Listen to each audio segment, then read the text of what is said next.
Today I'm going to explain how to grow your own kale. I'll walk through planting, harvesting, and everything in between. So let's get into it.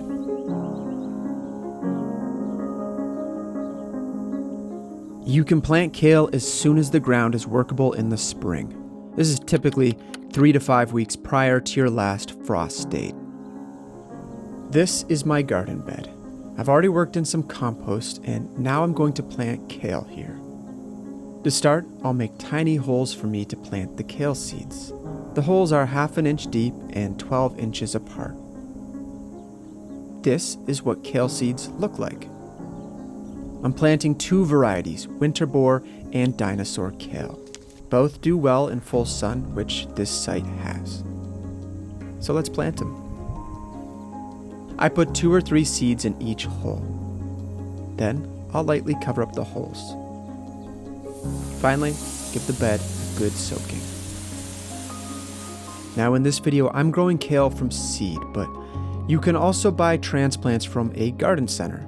Kale transplants really well. Here is what the kale looks like after 2.5 weeks. It's sprouted. As you can see, multiple plants came up because we planted multiple seeds, which means now we need to thin the plants. Basically, I'll cut back all the plants except for one, the one that looks strongest. And then when we're done, we'll give the bed a good soaking. At 5 weeks, both of our kale varieties are looking good. And at 7 weeks, they look like proper kale plants. I don't see any pests, which is great because I've definitely had pests in my kale before. The most common pest is the cabbage worm, which can eat your kale leaves. The way to get rid of cabbage worms is to pick them off and cover your plant in a row cover. Though, I have to be honest, I've never actually had success doing this. This is just what the internet tells me.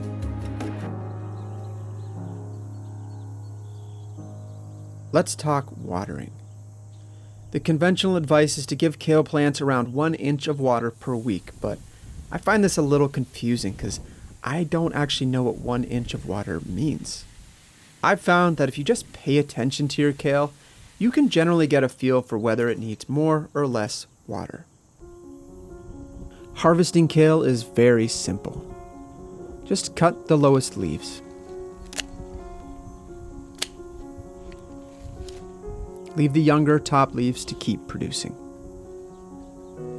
Kale keeps really well in the fridge.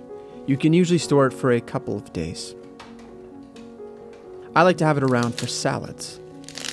Now, it's definitely important to wash your kale several times. A salad spinner is a lifesaver here.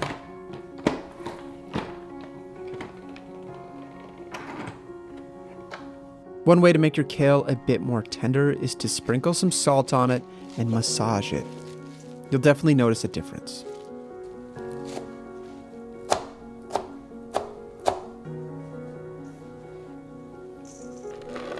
For this salad, I'm tossing in some dried cranberries and toasting some pumpkin seeds. Toasting seeds only takes a minute or 2 and it makes a huge difference. Then I'll mix in some dressing. And there we go. Obviously, kale is really good for you, but I don't feel like I even need Google to tell me that. I like kale because it makes me feel energetic. And of all the salad greens, it feels the most substantial to me. Kale is a workhorse. It just keeps growing and growing, and by the end of your season, it can get quite tall.